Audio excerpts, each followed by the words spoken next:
بسم اللہ الرحمن الرحیم۔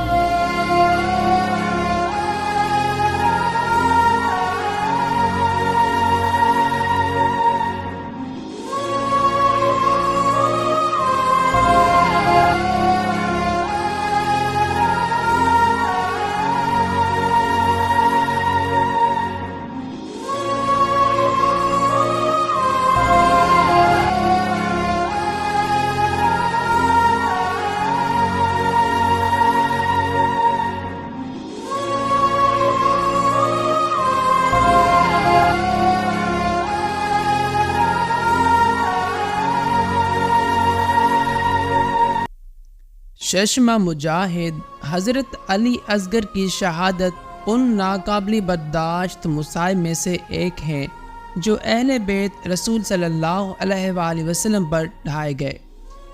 یہ کہا جاتا ہے کہ 9 یا 10 رجب 60 ہجری کو حضرت امام حسین علیہ السلام کے ہاں جناب عبداللہ کی ولادت باسعادت ہوئی۔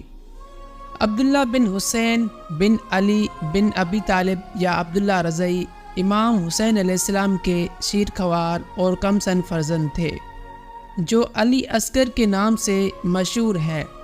کچھ افراد کے مطابق زینب علیہ السلام بچے کو لے کر بھائی کے پاس آئی اور فرمایا، میرے بھائی یہ بچہ 3 دن سے بھوکا اور پیاسا ہے، اس کی ماں کا دودھ بھی خشک ہو چکا ہے، اگر ممکن ہو سکے تو اس کے لیے پانی کی کوئی سبیل کرو۔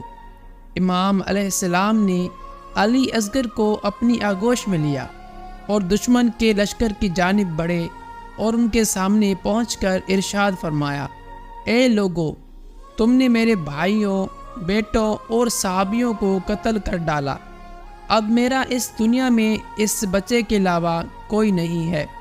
یہ بچہ بغیر کسی جرم کے پانی کے لیے تڑپ رہا ہے، پیاس کی شدت سے اس کے ہونٹ خشک ہو گئے ہیں، اس کو تھوڑا سا پانی دے دو، اگر مجھ پر رحم نہیں کرنا چاہتے تو اس بچے پر تو رحم کرو، اس کی ماں کا دودھ بھی خشک ہو گیا ہے۔ جب امام حسین علیہ السلام لشکر سے مخاطب تھے، اسی وقت ایک مرد نے بچے کی رگ گردن کا نشانہ لے کر تیر چلا دیا اور شہید کر دیا۔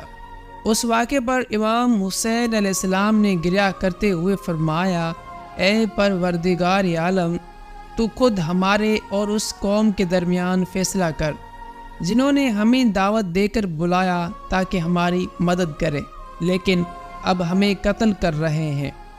پھر امام حسین علیہ السلام نے اپنے فرزند کے گلے پر ہاتھ رکھا اور آپ کا ہاتھ خون سے بھر گیا اور اس خون کو آسمان کی جانب پھینکا اور فرمایا، جو چیز ان سب سختیوں اور مشکلوں کو میرے لیے آسان کرتی ہے وہ یہ ہے کہ ہم سب اللہ کے محضر میں ہیں۔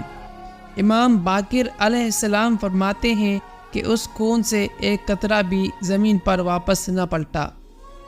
امام حسین ابھی بارگاہ خدا میں امت جفاکار کے مظالم کی شکایت کر رہے تھے کہ ایک آدمی نے ایک تیر آپ کی طرف چلا دیا کہ جس سے آپ کا لب مبارک زخمی ہو گیا اور خون بہنے لگا، زہرا کے لال کی آنکھوں سے اشکوں کا سیلاب جاری ہو گیا۔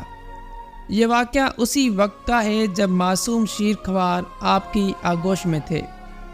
اس کے بعد مولا نے معصوم شیرخوار کی لاش کو اپنے سینے سے لگایا۔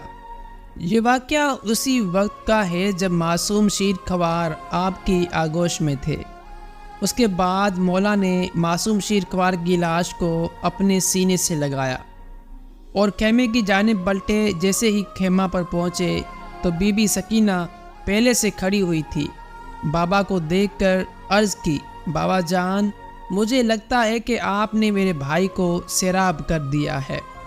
امام حسین علیہ السلام نے ننھے اصغر کو اپنے آباؤ کے دامن میں چھپائے ہوئے تھے، چونکہ بی بی سکینہ نے بھائی کو نہیں دیکھا تھا، اس لیے یہ خیال کیا کہ اصغر پانی پی کر آباؤ کے اندر باپ کے آغوش میں سو رہے ہیں۔ امام حسین علیہ السلام نے یہ سن کر آباؤ کا دامن ہٹا دیا اور فرمایا، میری بیٹی، یہ آپ کا بھائی علی اصغر ہے۔ دشمنوں نے تیر سے اس کی مہمان نوازی کی ہے اور اس کا سر بدن سے جدا ہو گیا ہے۔ جیسے ہی امام حسین علیہ السلام نے مرثیے کا آغاز کیا، امام زارو قطار رونے لگے۔ عورتیں اور اہل حرم جو پس پردہ تھی وہ بھی زارو قطار رونے لگی۔ امام علیہ السلام ابھی رو ہی رہے تھے کہ پس پردہ سے ایک کنیز نے ایک بچے کو لا کر امام علیہ السلام کی آغوش میں دیا۔ امام علیہ السلام بچے کو دیکھ کر پھوٹ پھوٹ کر رونے لگے۔ یہ گریہ اتنا شدید تھا کہ آپ آواز گریہ کے ساتھ ساتھ اہل حرم کے رونے کی آوازیں سنائی دینے لگی۔ بعض قول کے مطابق امام علیہ السلام نے اپنے فرزند کی شہادت کے بعد فرمایا، خدایا اس بچے کی شہادت تیرے نزدیک صالح کی سواری کو مارنے سے کم نہیں ہے۔ خدایا اگر آج فتح اور نصرت ہمارے مقدر میں نہیں ہے، اسے اس دن کے لیے قرار دے جو ہمارے لیے بہتر ہے۔ کہا گیا ہے امام حسین علیہ السلام نے اپنی تلوار سے زمین کو کھودا اور چھوٹی سی قبر بنائی جس میں بچے کو دفن کر دیا، لیکن بعض مورخین نے لکھا ہے کہ امام علیہ السلام نے علی اصغر کو خون بھری حالت میں خیمے کی جانب لائے اور حضرت بی بی زینب کے سپرد کر دیا، اور بعض نے لکھا ہے کہ امام حسین علیہ السلام علی اصغر کا جنازہ لے کر آئے اور دوسرے شہداء کے ساتھ رکھ دیا۔